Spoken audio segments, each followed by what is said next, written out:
have a cookie? Eat a cookie. Oh, Nobody will know. but we're on TV. Okay. Anyway, we're back. They'll think it's just a... When we started the show, it was like 57 degrees.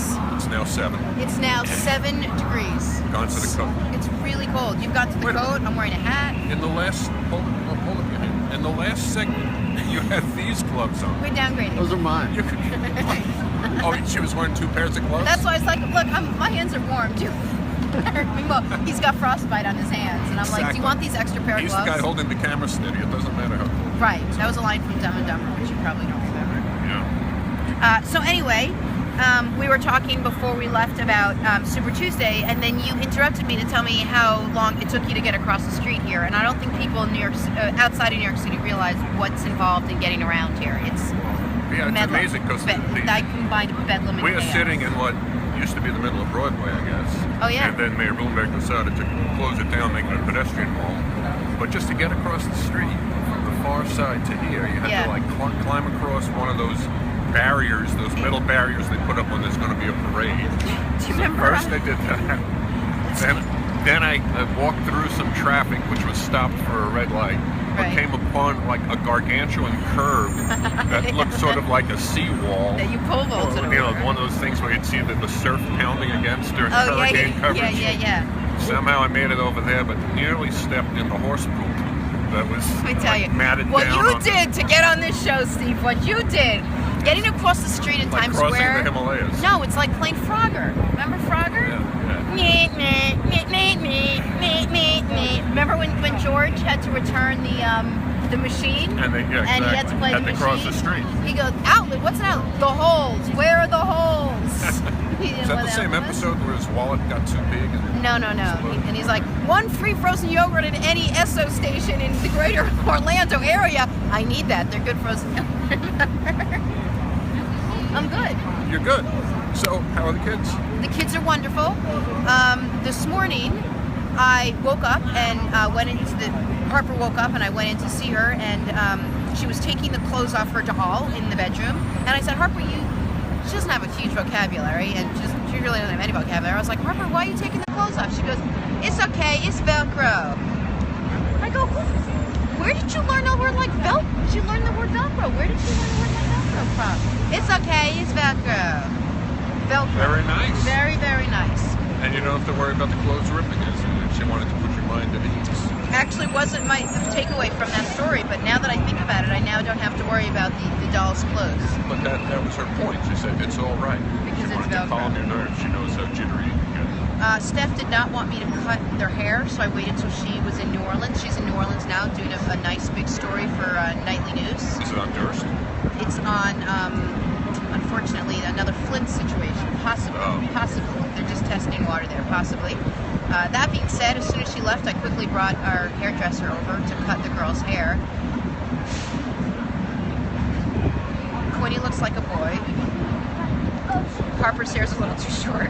And So all the wait. So Stephanie FaceTimed this morning, and I was like, "Oh, Harper, are you having?" Like I held it from underneath. I'm like, "Is it hard to sit still, Harper? Are you having a hard time seeing?" And so I did. And she's like, "Can you tell her to calm down?" I'm like, "She's running all over the place." And I'm like pushing her down. Couldn't see her. She's coming back tomorrow. Her hair's definitely not going to grow back in time. Now, is this your own coat or Stephanie's? This is my coat, but it very easily could be Stephanie's. I mean, I don't know We what's have a mine. question on Chapman suspended for 30 games. Is he suspended for 30 games? Who's Chapman? Relief pitcher the Yankees just signed. Already? Actually traded for it with Cincinnati Reds. He'll be the ace of the bullpen when he's there. He was involved in a domestic incident over the winter. And there's a new domestic incident policy in baseball. And this will be one of the first suspensions issued under it. Yeah, Brian Cashman. Yeah, Brian. No, this was Commissioner Rob Manfred. No, but who brought him to the Yankees? Well, they brought him here knowing that was already sort of baked into the deal. They knew that this suspension was a possibility, perhaps even likely, and they had to give up very little to get him. So they took what will essence be, I guess, 5/6 of this season. I've actually never heard that fraction before. Is that even a real thing? 5/6. Is that like a normal math Like thing? a Do people 5 talk over like a that? 6. I Could have understand said what you're saying. 83%, but I went with the fraction. Oh, you tried to make your sound more statistician-like. Yeah, and I tried to sound more colloquial, 5/6. That actually sounds less colloquial, It is just so so cold. you know. There is a tear coming out of your right eye and coursing Easy. down your nose. I know. Well, Lance, my producer, is like, we must sit out here. It'll be warm enough. My ass is frozen. This is why, like when you were on the Today Show, did you ever like sit outside? Never in a freezing million. weather? We went outside You would for go 2 outside, you would seconds. tiptoe outside for 2 Wait. minutes, interview somebody, and hit back And in. I got to tell you a little secret. Our wardrobe person would line our jackets front, back, center, and pockets with the heaters, and put them in our boots and our hat. I knew it. I knew you couldn't do it. Couldn't do it. Without Couldn't do shivering it. out. No, it was too cold, Jerry. It was too cold. Maybe you guys have more sports questions. I was just talking to Steve because Steve knows how much and how little I know about sports, so we don't always go there. Well, the reason I mentioned Steph Curry in the earlier segment is he periodically, there he is up there. He Oh, shows yeah. up right now on He that. left. That's a new thing now. All the young kids are not wearing socks. Yeah. See the game on Saturday night? There's a good chance the answer is no, but I don't know which game you're referring to. Well, he hit the game-winning shot from about 38 feet away. A very, very far three-pointer. But let me ask you a question. If everyone knows that that's where his game is, why don't they just double team him out there? First of all, he shoots from further distances than anybody is used to seeing basketball shot. He'll, you know where the three-point line is? I do. He'll be like 10 feet behind it. He'll launch one and not have it be a desperation shot. It looks like his regular jump shot. He'll hit Why? half of them Why is he so good? because he practices up the wazoo. He's a gym rat, has the talent. Is he a good guy, one of the good ones? Absolutely. The other thing is, if you come up on him, he's quick off his own dribble and can beat around you and go in for a layup. So he's got a great combination. He's what makes him the future MVP here. Let me tell you something. So I was in Philadelphia when I was a sportscaster, and I covered the Sixers, Larry Brown era. And I got to tell you, I was in the locker room one day, post game, and it stunk. It smelled so bad, and I was like, "Oh, what is that?" It was like one of my first times in there. Like, it was horrible. And you know what? One of the PR guys told me, should I not say this? Sometimes I don't know, like, who's watching the show. Allen Iverson and some of the other guys don't wear deodorant for like 3 or 4 days before a game, so that if any advantage they can have over sort of keeping a defenseman at bay, a defender at bay. Yeah, that's what they told me. Come on. That's what they told me. It was a Do you really think bad they were stench. trying to take advantage of a rookie sportscaster and having you go with the air on the air with that?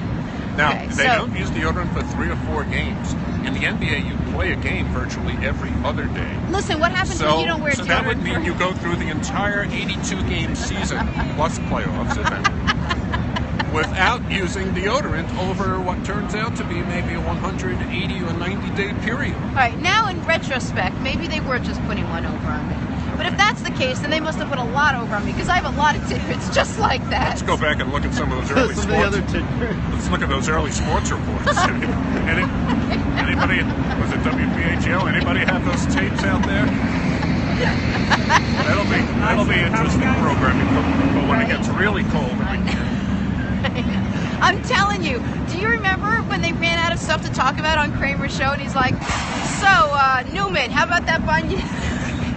So if you had started this a month ago, would you have been sitting here with the 30 inches of snow piling up around you? Probably. No, listen. Here's the beauty of the show. Next week, I think we might broadcast from somewhere, say, a little warmer. Just a little bit warmer. A little bit warmer? Yeah. Is this like a charades game or something? I'm supposed to guess what it is? Guess. My apartment. Someplace a little Under bit the hotter, covers. a little bit warmer? Yeah, anywhere. The is inside of a answer. meat locker. inside of that place where Rocky was working out, hitting those sides of beef. You were my favorite. You know, you never told me if you had to get stuck on a desert island with just one person. Tell me, you guys, if you were stuck on a desert island with one famous person, you could bring one famous person with you, who would it be? Who would yours A famous person? Oh, you hit me with something like that. Who would be a famous person that brings to a desert island? It would have to be somebody good. Billy Crystal. Are you insane? Billy Crystal would be funny. be? I picked you! And you were looking for me to return the compliment. Yes! Do you not even know how this is played? No. Billy Crystal? He's He's been on- never going to be able to Never been train on you and Periscope get you in before. shape. Never been on Periscope before. What is he going to provide for you? Oh, humor? can do- Entertainment? You could do as Muhammad Ali. He does a very good Muhammad Ali. Has loved anyone it. mentioned anyone yet? I loved the speech he did when he was when he was explaining to the kids in City Slickers. He was talking to a classroom full of kids on Oh, yeah. Dad's Day. Yeah. And the dad before him said that he was a construction worker and he lifted up a crane so that a woman could escape being crushed. Right. And what did Billy Crystal have to say? He was I think he was sold radio time on the air or something like that. But you can't tell the kids about that. Right. So he just said to the kids, hey, just don't get old. What was the speech? It was something like, when you're in your 50s, you'll have your first surgery, you'll call it a procedure. And then you'll start in your 60s, you'll start eating dinner at 4, lunch at 10, breakfast the night before. He could give me stuff like that. He could give me stuff like that on a desert island. All right, I want to take mine back. I'm taking All right. mine back. I'd It's really, not gonna I'd be really want Steve. somebody. No, I want somebody who's good at building fires or some sort of thing that you need help getting off of there because I don't think I didn't think this one through, picking you. What are you going to provide for me? You're going to be tall. You'll be able to get fruit off a tree. Would I have my laptop with me? I don't know. Wi-Fi. No, I'm going to rethink mine. I'll come back to you with another answer. My whole All right. intro to the show was how if I was on a desert island, it would be you. I'm going to have to You can't take it reintroduce back. you. I'm going to unsay that thing. You can't take it back. So, listen. We're going to have an interesting person running on the GOP ticket, and we are going to have lots of fodder because pretty soon it's going to be DT, and everyone in New York knows DT very, very well. What else is going on? So There was a question about the Baseball Hall of Fame. Yes, people are really what about into it? you. First of all, have you been there? A million Many times. times. All right. And second of all, what do you think about the whole steroid voting? Are you sure that's not your question, Lance? About the whole, well, there's a part of the Hall of Fame instructions. I'm a voter for the Hall of Fame, and on He's the, a voter for the Hall of Fame. on the instructions. Here comes that siren again. On the instructions, it says you're supposed to consider not only the player's playing record, but his integrity, character, and sportsmanship. So that's in the instructions. So if you think that those qualities were damaged by using illegal performance enhancers, then that enters into your Hall of Fame vote. Then you have to think: should you vote for those guys or not? Would you vote for Pete Williams? Pete Rose. Oh, that guy. You were kind of conflating Pete Yep. Rose and Brian Williams. That's what I Each did. of the- Never mind. Just Each go with have it. their own Uh-huh. things. Right. But Pete Rose was is not even eligible for Hall of Fame voting because he's on what's called the ineligible list of baseball, which he agreed to go on years ago after the commissioner found evidence that he had bet on baseball. He denied that for a long time, but since then the evidence has grown only stronger. He has since admitted it. And only this year the commissioner reviewed his case, or late last year, I should say, reviewed his case late last year and decided that it would stay status quo. So he's not eligible for the vote. Did he do worse, or I don't even know how I'm asking this, but what was worse, Yeah, what what's he worse did than or what? Barry Bonds? What's worse than what? Yeah. I mean, tough to say because, and it's a matter of opinion certainly, but doing anything, gambling on the games has always been regarded as the blackest sin you could have within the sport. Now, there are other things you could do in life, of course, that are worse. Right. But within the sport, as far as the legitimacy of the games on the field, that's a pretty bad thing. Baseball had things 100 years ago, so where players on one team conspired to lose the World Series, and it almost ruined the sport. What did Pete Rose get for it, for doing that? Or he just had a gambling problem? That was it. I mean, it wasn't like he was. Someone There's paid him. been no evidence that's come forth, even that he bet against his own team, or that he was making money off it. But other than just trying to win his bets. Okay. But So that's it. is Barry Bonds or Mark McGwire, Sammy Sosa, are any of these guys up for the Hall of Fame?